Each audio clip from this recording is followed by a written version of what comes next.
Olá, este é o seu Foodcast Brasil.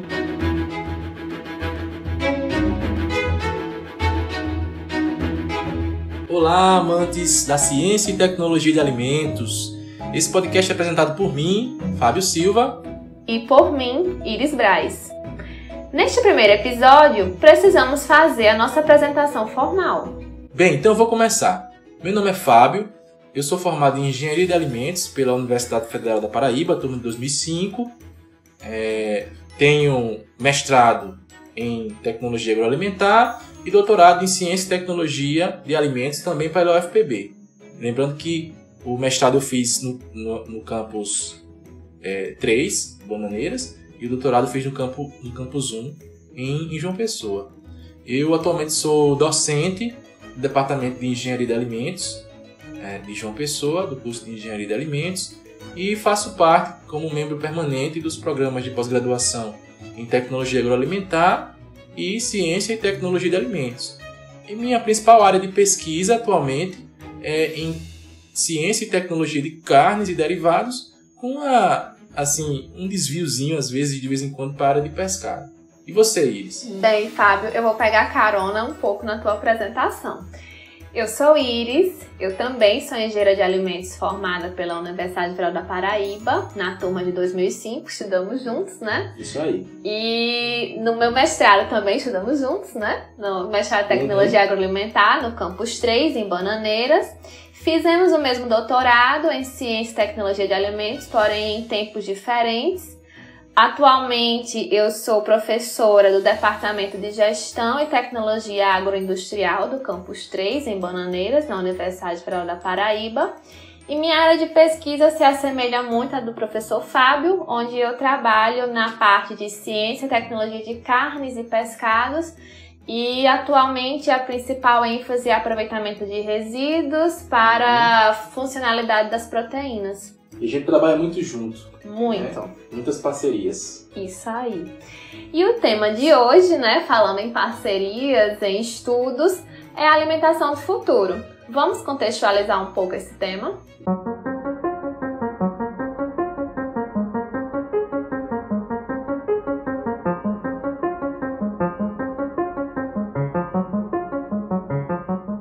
Em 1798, o economista e matemático Thomas Malthus publicou um artigo que teria grande impacto a nível mundial. Intitulado Um Ensaio sobre o Princípio da População, em seu trabalho, Malthus defendia a tese de que a população cresce em progressão geométrica, enquanto a produção de alimentos se expande em progressão aritmética, um descompasso que provoca fome e estimula a disputa entre os homens. Como Malthus fez sua análise do crescimento populacional em um espaço geográfico limitado, ele não previu que a Revolução Industrial seria capaz de mudar todo o cenário mundial, impulsionando a produção agrícola e a oferta de alimentos. Embora o crescimento da população não tenha ocorrido em ritmo de progressão geométrica, com a modernização, a fome e a miséria não poderiam ser atribuídas à incapacidade produtiva de alimentos, mas sim a sua má distribuição a nível global.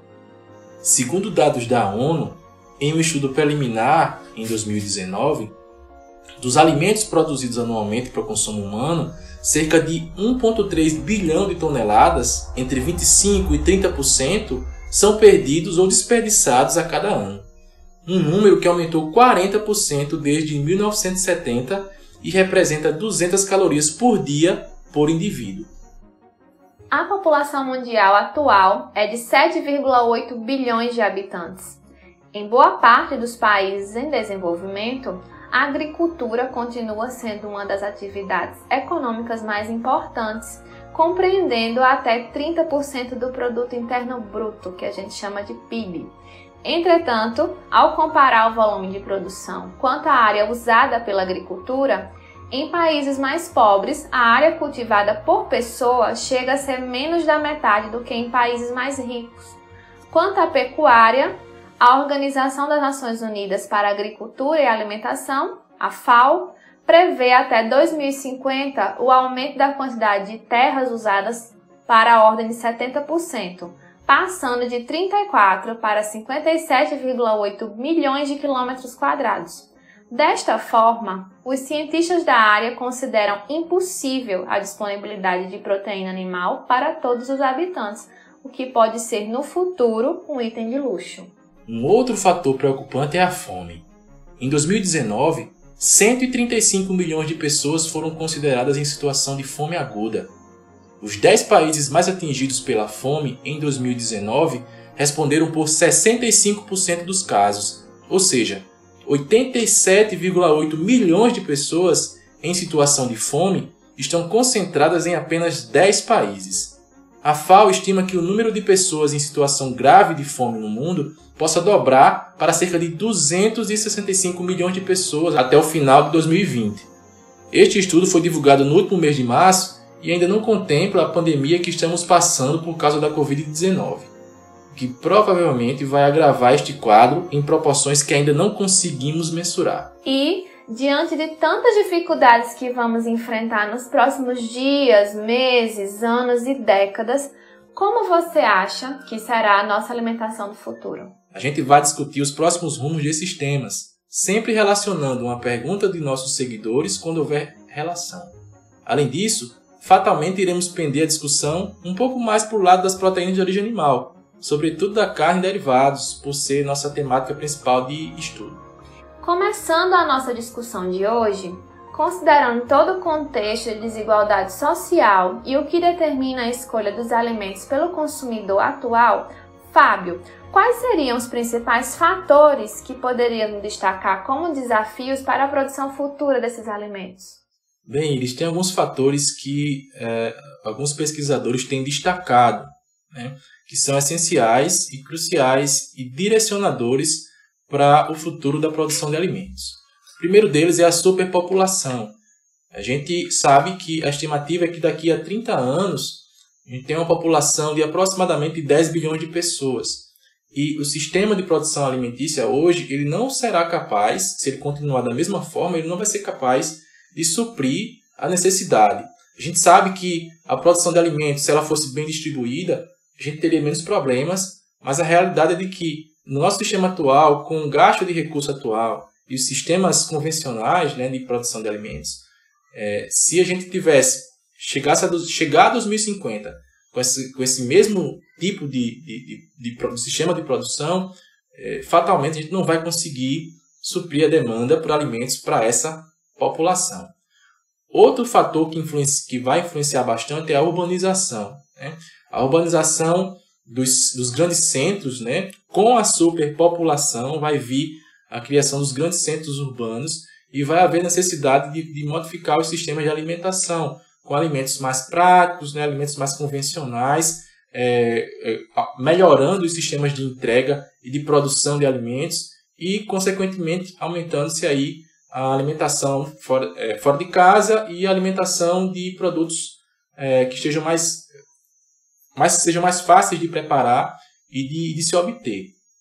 Um outro ponto é o envelhecimento da população. A gente sabe que hoje nossa sociedade tem uma média, né, de idade bem alta, né, em relação a anos anteriores. Então, a gente sabe que com o envelhecimento, a forma como o nosso organismo percebe, né, os sabores, do seu ponto de vista sensorial, e além disso, né, como o nosso corpo absorve os alimentos, ela se altera. Então, nos próximos anos, vai ser altamente necessário o desenvolvimento de alimentos para populações específicas, mas para esse público de uma idade mais avançada, né, que tem necessidades diferenciadas também. Um outro tópico, um outro direcionador que vai influenciar bastante é a questão da sustentabilidade. Então, eu vi uma frase de um autor uma vez que falava que a sustentabilidade ela vai deixar de ser um diferencial de uma empresa, que vai passar a ser uma obrigação para poder funcionar. Então, o gasto, é óbvio que todo o sistema de produção ele tem um impacto ambiental, ele tem um impacto de consumo dos recursos ambientais, da natureza. Mas na velocidade que a gente está hoje e também nas estimativas que a gente tem para os próximos anos, é essencial que a gente consiga, que as empresas consigam cada vez mais utilizar uma produção sustentável. O que é essa produção sustentável? É aquela produção que agride menos o ambiente, em que há um maior aproveitamento de todos os recursos, com o menor descarte de resíduos possíveis, né? Sempre garantindo uma produção com menos impacto e que agrida menos o meio ambiente, que seja uma produção mais saudável. E nessa perspectiva, Fábio, para o seguidor que tiver interesse, a FAO, né, através de muito estudo populacional, ele dispõe de estudos em décadas, né? Então a gente tem o Food Trends 2020, que previa as tendências de alimentação. Estamos no ano 2020, esse documento saiu em 2012, 2013, e hoje a gente vive todos aqueles tópicos, né? Então nada daquilo que foi previsto foi perdido. Então se falava em praticidade, sensorialidade, prazer, expectativa de vida.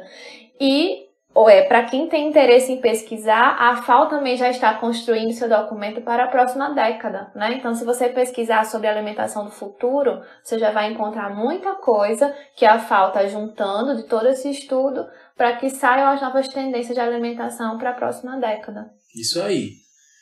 E uma outra questão, outro fator que eu citaria também são as constantes mudanças climáticas que têm ocorrido em todo o mundo, né? A gente sabe que as alterações climáticas que sempre ocorreram, mas que agora estão acontecendo de maneira mais intensa e mais drástica em vários locais do mundo, essas mudanças têm grande impacto na produção de alimentos. Então, as indústrias de alimentos, né, vão ter que se adaptar e desenvolver estratégias para enfrentar essas alterações climáticas, né? Então, muito dessas alterações climáticas elas são ocasionadas pelo sistema de produção de alimentos. Então, os sistemas mais agressivos, eles tendem a promover alterações mais intensas também. Então, é preciso que, como a gente vai falar mais para frente, né, é preciso que os produtores de alimentos tenham um pouco mais de consciência com relação à responsabilidade que se tem quando se trabalha com esse tipo de área. Continuando, além desses fatores que eu acabei de citar, eu queria também falar um pouco sobre as características do alimento, dos alimentos, dos produtos alimentares e da alimentação do futuro. Os fatores que vão determinar a escolha dos alimentos pelos consumidores, eles estão relacionados à saúde física, uma vez que os consumidores estão cada vez mais preocupados com o fato de como os alimentos influenciam, né, na sua saúde física, a saúde mental também. Existem alguns alimentos que são indicados, né, para melhorar a saúde mental das pessoas, que não agridem o corpo, que não agridem o sistema digestivo, né, e isso auxilia numa melhor saúde mental. Alimentos práticos, que tenham apelo sensorial, que tenham um conteúdo natural, ou seja, aí entra a questão da produção de alimentos com o mínimo de aditivos sintéticos possíveis. Existe uma tendência forte para isso, não é atual, é uma tendência que já vem de um tempo, por alimentos com conteúdo mais natural, com preço acessível, alimentos específicos para controle de peso, alimentos familiares, ou seja, que a gente remeta ao que a gente consumia, né, há tempos atrás, que a gente conheça a origem desses alimentos tradicionais, e também a preocupação com a ética é um fator que tem crescido bastante entre os consumidores, né, que estão cada vez mais preocupados com a forma com que as empresas produzem seus alimentos. Vamos lá, Iris.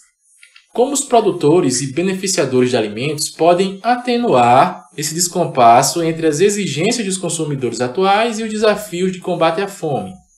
Bem, Fábio, a gente vem numa construção de conhecimento onde você falou vários fatores que empoderam o consumidor, né? Então, o consumidor de hoje, ele é muito diferente do consumidor de décadas atrás.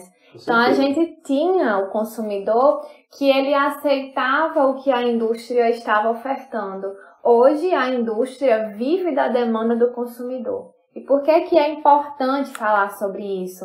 Porque o consumidor hoje tem um acesso muito fácil à informação sobre aquilo que lhe faz bem, ou pelo menos que ele acredita que faz bem. E isso move todo um mercado na questão da produção segura, tanto na questão de produção quanto tecnológica, e aí vem as ferramentas que podem auxiliar para poder tornar esse alimento correspondente à expectativa do consumidor. Mas, por outro lado, isso gera um distanciamento, né? A gente vê uma coisa muito diferente em pensar no alimento ideal para o consumidor e o alimento realmente que aquela parcela que passa fome está precisando, né?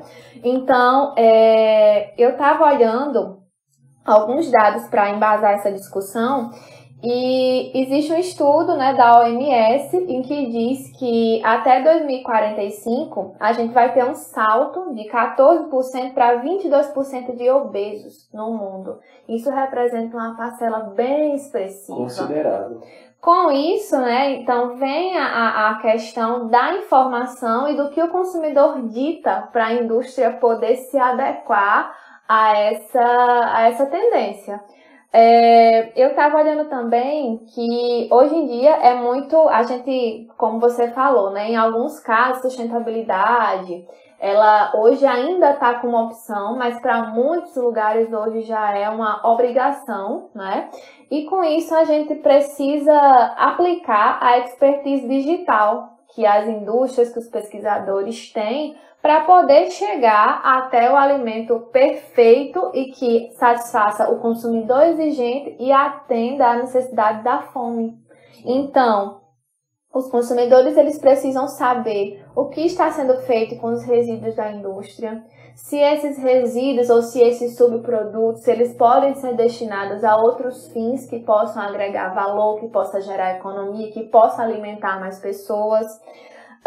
Antigamente também era muito, a gente pensava no alimento industrializado e aquele alimento industrializado ele tinha a finalidade de satisfazer a sensorialidade do consumidor. Hoje em dia não, um desafio que eu sempre falo em sala de aula e que é mais frequente do que nunca é a indústria ela está praticamente sendo obrigada a aliar a sensorialidade com a saudabilidade. Então, a gente tem que aplicar, enquanto pesquisador da área, estratégias para poder aliar o prazer de comer à prevenção de doenças. Então, hoje em dia você já encontra alimentos até mais sofisticados, mas também tem alguns mais simples, que você tem alimentos com uso de resveratrol, né, através da utilização de um resíduo da indústria da vinicultura, né, da viticultura. Curcumina, então as pessoas já sabem o benefício da cúrcuma, já sabem o que é que acontece quando consome algo rico em peptídeos, né, os benefícios para a saúde. Existem também, e para o cenário da fome, né, para atenuar esse descompasso de atender o que o consumidor quer e atender também a questão social, existem também outras estratégias que podem atenuar esse descompasso, como o incentivo à agricultura e aliar esse incentivo com o empoderamento das mulheres, né, uma coisa um fato que a ONU já estimula. Por quê? Porque em continentes como a Ásia e a África, esse percentual ele varia entre 40% a 50% da agricultura é movido por mulheres. Então, a mulher que ela é provedora do seu lar, que ela trabalha com toda essa questão de entregar, de produzir alimentos e também da própria subsistência e da sobrevivência da sua família. Então, isso faz com que haja um ciclo, não é? E faça com que as mulheres trabalhem suas propriedades, prevenindo até futuro êxodo que pode ocasionar em fome, porque muitas vezes essas pessoas saem atrás de uma oportunidade melhor e quando vão migrar não encontra o que esperariam na questão de emprego e tudo, e a fome agrava quando ele poderia estar no seu ambiente produzido.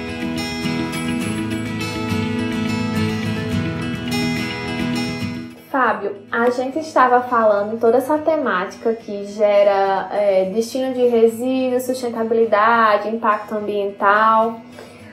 Acho que vale a pena a gente começar falando sobre sistemas de produção. A gente tocou um pouco no assunto, não é mesmo? É verdade. Antes de falar sobre os produtos propriamente ditos, seria interessante realmente falar sobre os sistemas de produção. com o cenário que a gente tem aí pela frente, crescimento da população, escassez de recursos naturais e a necessidade de se aumentar a eficiência de produção e de distribuição de alimentos, tudo isso vai fazer com que seja necessário, né, cada vez mais modificar os sistemas de produção convencionais. Né? Vai acabar se tornando obrigatório para os produtores de alimentos. Eu acho que uma das primeiras alternativas que eu poderia citar é a agricultura vertical. A agricultura vertical consiste basicamente no uso de edifícios, galpões, né, containers para o cultivo de alimentos. Esse conceito ele não é novo, ele foi desenvolvido nos anos 90 e ele pode ser usado em qualquer lugar do mundo, né, permitindo o cultivo de plantas comestíveis em zonas urbanas, por exemplo. E não é só na agricultura, porque já existem algumas empresas que estão dispostas a investir bastante na criação de animais e na produção de carne em sistemas verticais. Na China e na Europa, existem empresas que foram desenvolvidas para produzir, acho que na China, né, uma empresa que foi desenvolvida para produzir suíno em escala vertical. Então, com tanto a produção do animal, desde a produção da criação do animal até a obtenção da carne e dos seus produtos. Porém, isso tem sido bastante questionado, né, em todo o mundo, porque esses sistemas de criação vertical em ambientes muito fechados e menores aumenta bastante a possibilidade de risco de doenças, do surgimento de doenças, né, entre os animais, de transmissão de doenças, e também eleva-se bastante os custos operacionais, porque você vai precisar de uma estrutura muito mais tecnificada, né, uma base mais estruturada para poder fazer os procedimentos para a obtenção dos produtos. Um outro fator seria a modificação genética dos animais. Quando fala em modificação genética, chega o cabelo da orelha arrepia, né? Um pouquinho. Isso. Porque as alterações genéticas, elas já são realizadas em plantas, né? A gente tem os transgênicos aí como o principal exemplo. Permita-me fazer só o adendo, Fábio. Antigamente a gente falava em transgênicos, né? Parecia que era algo que nunca ia chegar, e hoje a gente tem uma quase que totalidade dos grãos brasileiros, né? Como soja e milho, a gente está rendido ao consumo de transgênicos. É verdade. E no caso dos vegetais, por que foi feita essa modificação? Basicamente, né, de forma bem simplificada, um dos principais motivos é fazer com que essas plantas fossem mais resistentes ao ataque dos vetores, né, do campo, e que elas também crescessem mais rapidamente, né, tivessem uma maior eficiência de produção. E isso foi atingido com louvor em nosso país. E essa prática ela é muito questionada em muitos países.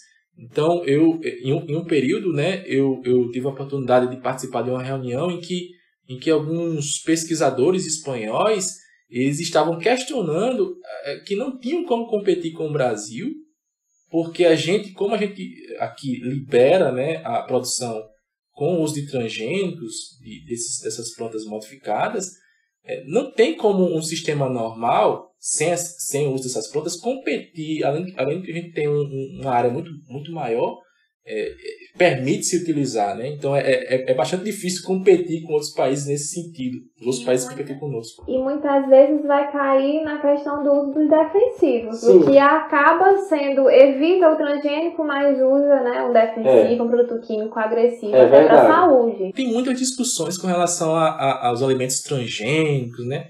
Casaltismo, então uma série de discussões que muitas não têm embasamento nenhum, mas que acabam fazendo parte, né, do dia a dia do consumidor. Voltando um pouco para a modificação genética dos animais, já é uma questão mais delicada, possui mais barreiras a transpor do que os transgênicos, né? Apesar de que seria uma tecnologia, uma técnica bastante interessante que poderia resolver boa parte dessa produção de alimentos para os próximos anos, uma vez que a biotecnologia dos animais tem um grande potencial para melhorar qualidade, rendimento e segurança dos alimentos.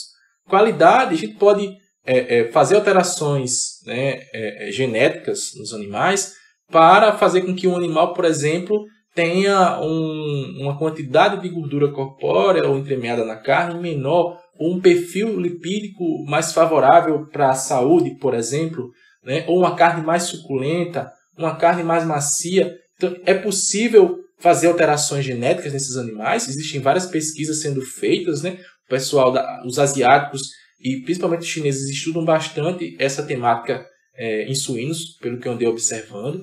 Então é possível fazer alterações genéticas para melhorar a qualidade em termos nutricionais, em termos sensoriais, né? Em termos de rendimento, ou seja, uma conversão da proteína vegetal em proteína animal. Realmente é uma ferramenta que pode nos auxiliar bastante. Sinceramente, eu acho que vai demorar um pouco para que isso se torne realidade, uma vez que tem uma grande rejeição por parte da população e também dos governantes. Mas, assim, uma outra vantagem que eu acabei não citando seria a segurança dos alimentos, uma vez que é possível, inclusive, produzir animais que sejam mais resistentes a certos patógenos, minimizando o uso de antibióticos, né, e de medicamentos para esses animais. Em umas leituras que eu andei fazendo, eu vi que tinha não é nem novo, que é o Enviropig, que é um suíno que foi modificado geneticamente, em que ele foi feita uma alteração, né, no seu sistema genético, em que ele não precisa de um aporte muito grande de fósforo na dieta. Então, se você não coloca um aporte muito grande de fósforo na dieta, você diminui o depósito desse fósforo, né, no meio ambiente e minimiza o impacto ambiental negativo. Sem falar que para o consumidor exigente, todas essas informações podem estar disponíveis ao consumidor, que muitas vezes já está demandando um mapeamento do que está consumindo, né? É verdade. E lembrando aqui, gente, que eu estou falando sobre assim, o uso de práticas com responsabilidade. É óbvio que com o surgimento dessas tecnologias, muitas aberrações podem surgir, né? Uma outra ferramenta que está bastante aliada com a modificação genética é a clonagem, que é uma prática que já é estudada há tempos, né? Vida aí a ovelha Dolly, há muito tempo atrás. E, assim, os produtos derivados de animais clonados, eles são considerados seguros em alguns países, como nos Estados Unidos, por exemplo, mas foram banidos da Europa. Então, é uma discussão que ainda não está liberado, né? Ainda tem muito estudo a ser feito, mas que são ferramentas que podem auxiliar no aumento da oferta de alimentos, né, para essa população que está em constante crescimento. As duas últimas técnicas que eu falaria como sistema de produção modificado seria o uso da agroecologia, que tem atraído os consumidores, principalmente os que valorizam o bem-estar animal e produção sustentável. Na verdade, nosso país aqui, o Brasil, tem evoluído bastante seus sistemas de produção agroecológica, apesar de que certas técnicas agroecológicas elas podem ser mais difíceis de se difundir, porque elas vão requerer aí uma mudança muito brusca das práticas que são feitas atuais pelos produtores. Mas que sim, o nosso país ele é um bom exemplo, né, de evolução na aplicação desses sistemas agroecológicos. E por fim, nós temos aí a nanotecnologia, né? Aqui eu estou citando os que eu considero principais. Eu citaria por fim a nanotecnologia, que é um ramo da biotecnologia com bastante potencial para a área de alimentos. O uso de materiais com dimensões nano ele pode ser muito vantajoso para melhorar características sensoriais, microbiológicas e nutricionais dos produtos. O uso de nanosensores, por exemplo, para detectar anomalias, toxinas, resíduos químicos em alimentos, é uma possibilidade. Porém, deve-se considerar também os riscos que são associados a essa tecnologia, como, por exemplo, a biopersistência desses compostos nanoestruturados. Porque compostos muito pequenos, nessa escala desse tamanho, eles podem se acumular, né? A exemplo da prata, né? Compostos que são nanoestruturados com prata, eles podem se acumular no nosso organismo, causando toxicidade e sendo prejudiciais. De um modo geral, o sucesso ou fracasso do uso desses sistemas, né, modificados de produção vai depender da aceitação ou rejeição do público e também das legislações de cada país. Iris, ainda falando em sustentabilidade, o que já foi feito até o momento nesse sentido para o melhor aproveitamento do que estaria sendo descartado na industrialização dos alimentos? Será que a gente poderia alimentar mais pessoas? Com certeza, Fábio. Eu digo isso com certeza porque a gente tem dois pontos de vista na questão de aproveitar o que estaria sendo descartado. A gente tem duas vertentes.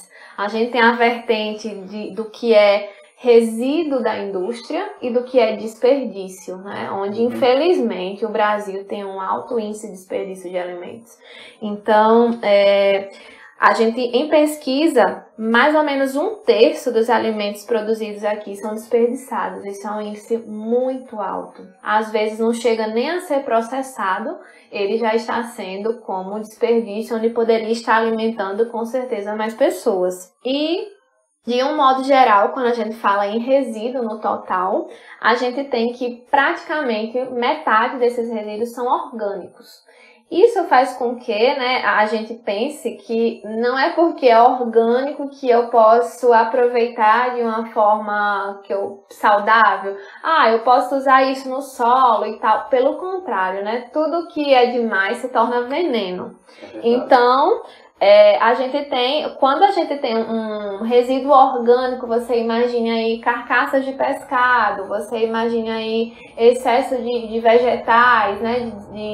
Então, tudo isso vai contribuir para um desgaste do solo, a gente vai prejudicar o solo, a gente vai prejudicar a nossa água, a gente vai ter uma perda de qualidade, né? A gente vai ter uma poluição ambiental aí, da qual a gente não consegue mensurar. Isso faz com que tudo isso poderia ser melhor aproveitado, né? Com políticas públicas, com, digamos assim, incentivos do governo, incentivos das indústrias e o despertar da população também para transformar tudo isso numa maneira de alimentar mais pessoas. Então, a gente vive um ciclo, né? Toda vez que esse alimento orgânico, que esse resíduo, no caso, esse resíduo orgânico, ele vai para o solo, esse solo ele pode chegar a ficar inapropriado, e esse solo inapropriado ele não pode ser usado para produzir alimentos, e se não produz alimentos, gera um ciclo onde vai gerando mais fome. Então, isso diminui a área disponível para plantio, para pecuária. Se diminui, eu vou produzir menos, então o meu alimento ele vai ter um valor agregado, né? Ele vai ser mais caro. Isso vai cada vez por 2 motivos, pela questão espacial e pela questão econômica, vai dificultando o acesso para aquela pessoa que não tem tanta condição.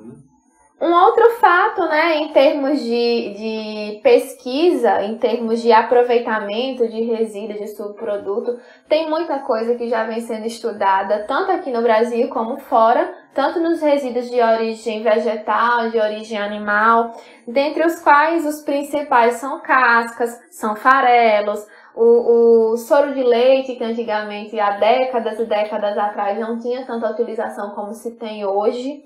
A carne mecanicamente separada, né, onde a gente tinha uma perda quando não se trabalhava com isso, né? Então, para quem não conhece, a carne mecanicamente separada, ela é um resíduo que é muito difícil você tirar manualmente dos ossos, né, na indústria frigorífica, e hoje em dia a gente já tem máquinas que vai fazer todo esse processo e separa essa carne, só que essa carne ela tem um teor de cálcio muito maior do que a carne in natura e deve ser usada com moderação, mas já é um fato para que a gente não tenha perdas. Eles voltando um pouquinho nessa questão do aproveitamento do soro de leite, eu sou de uma época, né, na época do curso, que estava começando a falar sobre as características e potencial do soro de leite, que era completamente descartado, a gente praticamente não tinha produtos à base de soro de leite naquela época, né? E hoje a gente tem muitos produtos lácteos aí, com produtos lácteos à base de soro de leite, bebidas lácteas, queijos à base de soro de leite, que é completamente aproveitado pela indústria. Exatamente. Eu vou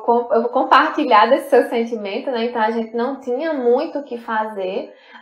Na época o que existia era a bebida láctea, que não era tão bem vista, mas hoje com o aperfeiçoamento, né, a ricota também que é utilizada, mas hoje com o aperfeiçoamento da ciência, a tecnologia de modo geral, muitos produtos derivados lácteos há a incorporação do soro de leite e ainda tem mais técnicas mais modernas de extração a frio, que trabalham com esse melhoramento de proteína, com essa extração de proteínas, onde você tinha um valor agregado menor. Hoje isso pode ser bem melhor incorporado e está aí no mercado os produtos para a comunidade fitness, né? Onde a gente tem a proteína concentrada, a proteína isolada, a proteína hidrolisada do soro de leite, e cada vez mais que a gente avança nessa técnica, a gente tem um custo muito maior de processamento que vai ser repassado ao consumidor. Então, perder não se perde. E aí, voltando, né, a gente tá falando, passou um pouquinho na origem vegetal, que eu falei cascas, farelas, que podem ser utilizadas tanto para a produção de farinhas, para a questão de usar em outros produtos alimentícios, para alimentação animal também, isso faz com que gere todo um rendimento na pecuária, né? E também estudos mais recentes, como a gente acabou tocando aqui no soro, é essa questão, no caso, a gente também tem tanto em proteína vegetal como proteína animal, a questão da extração e utilização desses resíduos para um valor biológico mais alto, né? Então, não é só fazer uma farinha, não é só trabalhar com ração, não é só trazer isso para uma alimentação digamos, mais básicas. Produtos de baixo valor comercial, né? Baixo valor agregado. Isso. E que podem ser transformados justamente para algo bem mais refinado. Então, tudo isso são tendências onde o consumidor teria um melhor aproveitamento nutricional. Eu até trouxe aqui, Fábio, vou até pedir para você até citar um pouquinho. Dentro desses subprodutos, existe uma forte tendência de fazer a extração, além do que a gente já falou aqui, da extração de potenciais substâncias contidas naturalmente nesses resíduos para utilizar como aditivos. E aí eu lembrei muito do caso dos seus estudos, né? Onde você extraiu o resíduo de um fruto para poder atuar como antioxidante. Você poderia falar um pouquinho? Sim, é bem verdade, né? Os estudos que trabalham com o aproveitamento desses resíduos de origem vegetal, né, para extração de compostos de interesse para a indústria, especialmente compostos que têm potencial antioxidante, são vastos na literatura. Tem muitos estudos que mostram que, porque na planta, boa parte dos agentes de defesa estão nas regiões mais externas da planta, na casca, né? Nas folhas, na casca, que vão proteger aquela planta da ação de vetores externos. E justamente na produção de polpa de frutas, por exemplo, esse potencial ele vai embora. Sim, então cascas, bagaços, né? Folhas são descartados por essas empresas e a gente está desperdiçando um grande material com potencial para ser utilizado pela indústria. Então, tem muitos estudos relacionados a isso que demonstram que esses, no caso dos compostos antioxidantes e antimicrobianos que são extraídos dessas plantas, muitos deles têm potencial igual ou até mesmo maior do que os sintéticos que são usados nos alimentos. Sem falar do quanto pode ser nocivo, né, o uso dos antioxidantes sintéticos. Isso, então a gente tem toda uma preocupação, né, do uso de aditivos sintéticos e até uma tendência futura, como eu falei no início, de alimentos mais naturais, né, com conteúdos e com ingredientes naturais, porque aditivos sintéticos, como é o caso dos antioxidantes e de alguns antimicrobianos, eles têm sido relacionados com o aparecimento de doenças, né, de alguns tipos de câncer de cólon, né, intestinal e entre outras alterações. Tá? Então, por esse motivo, vários estudos são realizados e as empresas estão a todo momento tentando, né, incorporar esses aditivos naturais em seus produtos para ter um apelo mais natural. Isso provém também de uma exigência do consumidor, né? É muito comum atualmente no mercado você encontrar embalagens apelativas onde não há o uso de conservantes. A gente não pode agora retroceder, já que a gente já avançou retirando esses conservantes, né? Então, o desafio está aí. Eu também pesquisei, Fábio, algumas coisas falando de uma forma bem futurista, porque pra gente parece futurista, vamos ver daqui a alguns anos vai ser a coisa talvez mais normal do mundo. Agora é a hora Black Mirror.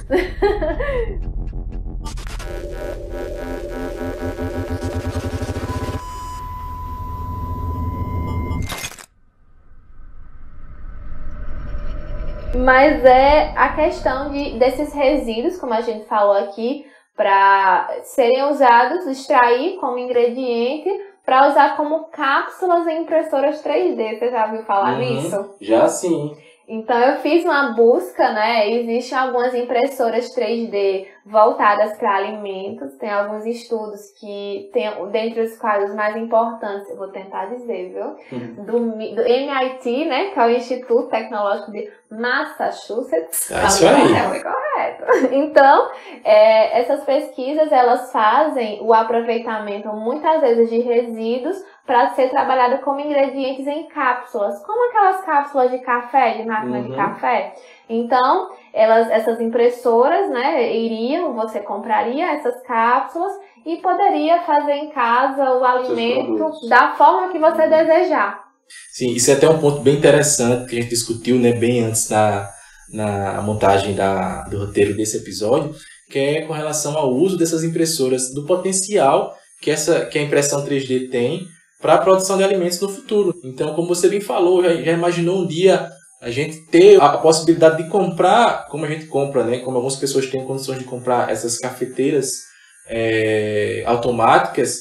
Então, ao invés da cafeteira, a gente consegue comprar uma impressora em que a gente compra as cápsulas, sei lá, uma cápsula de hambúrguer, uma cápsula de massa, de alguma massa, enfim. A gente conseguir colocar isso na impressora e conseguir obter o produto, imprimir. Então, assim, vai ser uma revolução, né? Uma grande revolução na indústria de alimentos. E aos poucos a gente vai caminhando para isso, né? Antigamente você tocou numa coisa bem interessante. Esse tipo de café, se você quisesse, você teria que ir a um estabelecimento, uma padaria, uma cafeteria. E hoje você pode ter em casa e atestamos que tem qualidade, né? Verdade. Então são muito bons. Então é uma realidade que hoje economicamente ela ainda não está muito viável, né? As máquinas elas custam em torno de 10 a 15 mil dólares. Uma bagatela. Coisa pouca, né? E, assim, é algo que aos poucos vai se tornando mais real a depender das tendências, né, que a gente vai ver nos próximos anos. E aí, você acha que esses fatores estão impulsionando os direcionamentos para a alimentação do futuro? Quer aprender mais sobre este tema? Não perca a continuação desse episódio. Até lá! Até mais!